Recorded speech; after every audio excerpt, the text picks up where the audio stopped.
ketika dia dikatakan ini adalah kepentingan nasional, sebenarnya kita belum tentu bicara kepentingan nasional. PSN itu sebenarnya apa sih? Dia itu seperti wadah, ibaratnya gelas ini wadah.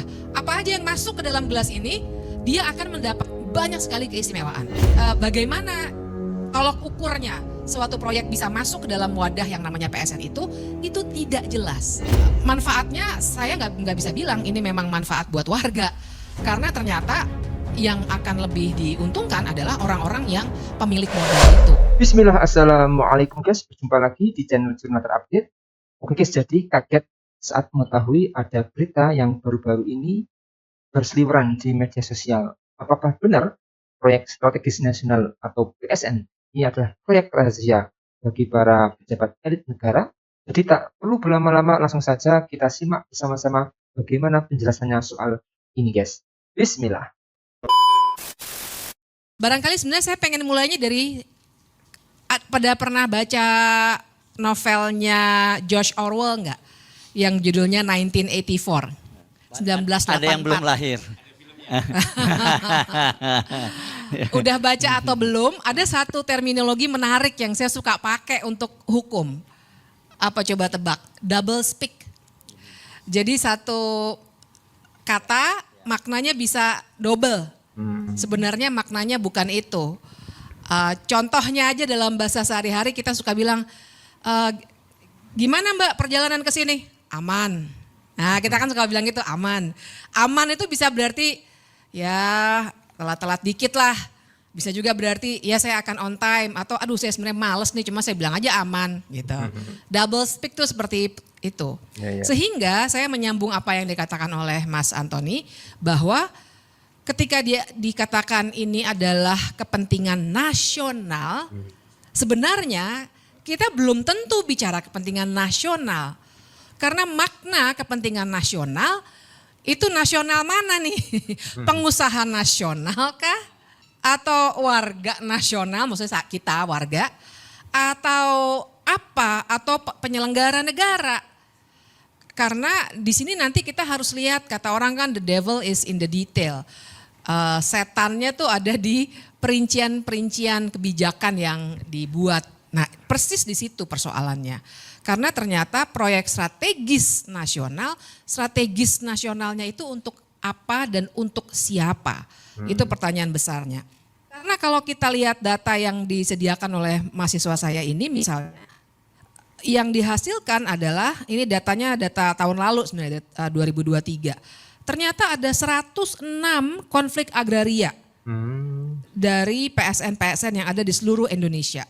Dan luas wilayah yang berkonflik itu 800.000 hektar. Yang berkonflik ya, bukan berarti yang lain tidak menjadi masalah, tapi itu karena ada perlawanan-perlawanan. Lebih dari 1 juta rakyat jadi korban. 134 tindak kekerasan dan 43 kasus kriminalisasi. Kemudian jangan lupa keterlibatan perusahaan swasta itu ada 100 konflik, pemerintah daerah 74 konflik, dan Polri 50 konflik. Jadi memang sedemikian rupa diamankannya PSN. Karena sebenarnya kalau ibu bapak kawan-kawan punya pertanyaan, PSN itu sebenarnya apa sih? Dia itu seperti wadah, ibaratnya gelas ini wadah. Apa aja yang masuk ke dalam gelas ini, dia akan mendapatkan status PSN. Jadi itu makanya saya ibaratkan sebagai wadah, dan akibatnya adalah dia akan mendapat banyak sekali keistimewaan. Seperti yang tadi Mas Antoni sebutkan. Beberapa keistimewaannya bisa dilihat juga, tadi sudah disebutkan sedikit, ada peraturan, ada dasar hukumnya dibuatkannya baru di Undang-Undang Cipta Kerja. Dasar hukum yang sifatnya undang-undang. Mas Antoni tadi bilang awalnya hanya perpres, benar. Saya konfirmasi itu. Hanya perpres yang cantolannya langsung ke Undang-Undang Dasar, dan itu seharusnya tidak boleh setelah reformasi, karena ada perapihan peraturan perundang-undangan dengan undang-undang tentang pembentukan peraturan perundang-undangan. Sekarang Undang-Undang 12 ya, 2011, tapi dulu tuh sejak 2004 itu udah nggak boleh. Karena dulu itu Soeharto pakai kepres buat banyak hal. Saya tahu persis itu karena kebetulan penelitian pertama yang saya lakukan selepas saya, sebenarnya belum lulus kuliah waktu itu, adalah kepres-kepres yang disalahgunakan oleh Soeharto. Dan sebagian dari penelitian yang saya hasilkan bersama kawan saya, waktu itu jadi dasar salah satunya gugatan ya untuk waktu itu Super Semar, Yayasan Super Semar. Tapi kita tahu bahwa sampai meninggal dunia Pak Soeharto tidak pernah kena kasus pidana. Nah tapi belajar dari situ salah satunya penyalahgunaan Kepres yang langsung dari Undang-Undang Dasar, maka sebenarnya tidak boleh lagi ada undang-undang atau ada peraturan presiden yang dikeluarkan langsung berdasarkan Undang-Undang Dasar. Nah itu kesalahan pertama. Kemudian kesalahan itu nampaknya dicoba diperbaiki atau diberikan fasilitas yang lebih wadah PSN-nya itu dengan Undang-Undang Cipta Kerja. Kita semua tahu undang-undang itu keluar sebenarnya 2021, tapi kemudian dinyatakan inkonstitusional oleh MK, tapi kemudian dibuatkan perpunya lagi oleh Jokowi tahun 2022. Nah, dari Undang-Undang Cipta Kerja itu keluar PP nomor 42 tahun 2021, isinya adalah atau tentang kemudahan proyek strategis nasional. Nah, di sini nih gelas untuk wadah PSN itu dipoles sedemikian rupa sehingga kemudahannya luar biasa memang. Mulai dari izin, kemudian ada pengadaan tanah untuk kepentingan umum, itu ada perpresnya juga Ibu Bapak, bahkan kemudian dibuatkan yang khusus untuk PSN atau di bawah Undang-Undang Cipta Kerja dipermudah lagi, sehingga akhirnya akan sangat mudah mulai dari fasilitas pembiayaan, perizinan, pengadaan tanah untuk kepentingan umum, tuh double speak lagi kan, kepentingan umum yang mana nih? Kemudian beberapa perizinan lainnya lah, karena kita tahu untuk memulai suatu proyek kita akan berbicara soal dokumen yang luar biasa banyak begitu ya. Dan jangan lupa kita berbicara di sini bukan sekedar bahkan bukan hanya Wadas atau Rempang, tapi kita berbicara soal mulai dari sirkuit Mandalika, Bendungan Bulango Ulu, Gorontalo, tol Padang Pekanbaru, kawasan ekonomi khusus Gresik, PLTA Pinang, banyak sekali daftarnya. Kalau di Google sebenarnya bakal ketemu langsung semuanya. Termasuk cetak sawah baru di Pulau Pisau, Kalimantan Tengah, pembangunan waduk Sepaku, banyak sekali. Bayangkan itu semua mulai dari bandara, bendungan, jalan tol, semuanya diberi kemudahan. Mulai dari perizinan sampai pengadaan tanah atas nama kepentingan umum. Jadi itu kesalahan yang luar biasa besar karena akhirnya karena dapat kemudahan atas nama PSN dilakukanlah pelanggaran-pelanggaran HAM seperti yang tadi Mas Antoni katakan. Jadi atas nama PSN kalau lihat kasus di Pulau Rempang itu misalnya diusirlah masyarakat adat yang sebenarnya sudah tinggal di situ sejak nenek moyang mereka, bahkan sejak Republik Indonesia belum menjadi Republik Indonesia, diambil tanahnya atas nama PSN dan kemudian kalau mereka menolak dan akhirnya terjadi konfrontasi dengan aparat keamanan, akhirnya digunakanlah gas air mata secara berlebih-lebihan. Kalau waktu itu Ibu Bapak ingat sampai anak-anak kecil di sekolah-sekolahan itu sakit matanya, pingsan dan lain sebagainya. Apakah itu pelanggaran HAM? Iya, karena penggunaan gas air mata secara berlebihan dan menyakiti orang lain, apalagi anak-anak, itu merupakan pelanggaran hak asasi manusia yang harusnya diusut lebih lanjut begitu. Nah jadi itu situasi yang terjadi. Dan kalau begini, mungkin ada pertanyaan juga, kenapa sih perlu ada PSN? Dan kenapa baru pas zamannya Jokowi aja mulai 2016 itu ada PSN?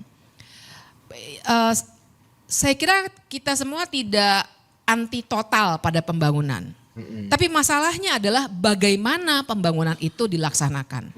Nah PSN itu adalah konstruksi hukum, jadi saya ibaratkan dengan gelas ini, wadah, konstruksi hukum yang dibuatkan untuk memberikan keistimewaan. Nah masalahnya adalah siapa yang bisa masuk ke dalam wadah ini itu tidak jelas prosedurnya. Nah, disinilah terjadi misalnya, kok tiba-tiba sebuah, kita sebut saja dua yang tadi Mas Antoni sudah sebutkan, dua proyek yang sebenarnya sudah jalan dari lama sekali ya, PIK, BSD, ya itu teman saya juga banyak yang tinggal di BSD udah lama dari 20 tahun yang lalu. Tapi kenapa baru masuk sekarang? Karena proses kapan suatu proyek itu masuk atau keluar, nggak ada yang keluar sih sejauh ini ya. Semuanya masuk aja. Orang dikasih kemudahan, siapa yang nggak mau. Jadi siapa yang masukin, apa kriterianya, dan bagaimana tolok ukurnya suatu proyek bisa masuk ke dalam wadah yang namanya PSN itu tidak jelas. Disinilah terjadi yang namanya benturan kepentingan.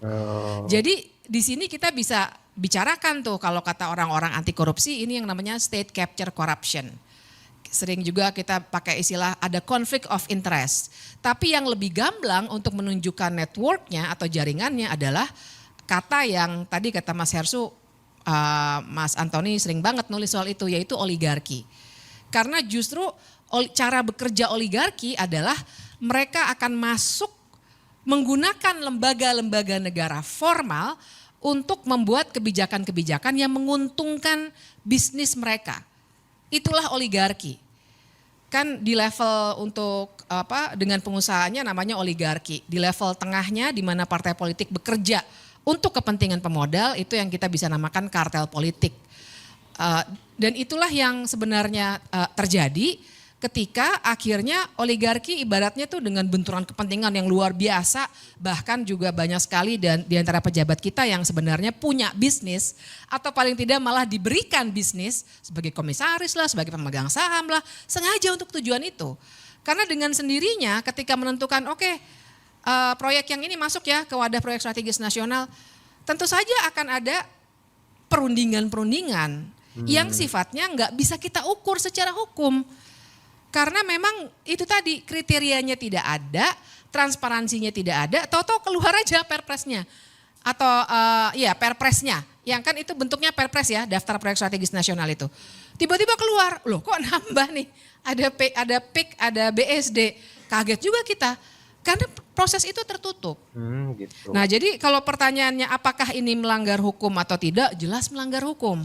Karena saya juga mau ingatkan, kita kenal terminologi good governance sebagai sebuah subjek kajian. Tapi pun di dalam undang-undang kita, Undang-Undang Republik Indonesia nih, ada yang namanya Undang-Undang tentang Administrasi Pemerintahan. Yang isinya ada namanya asas-asas umum pemerintahan yang baik, AUPB kami sering bilangnya. Nah di situ harusnya ketat.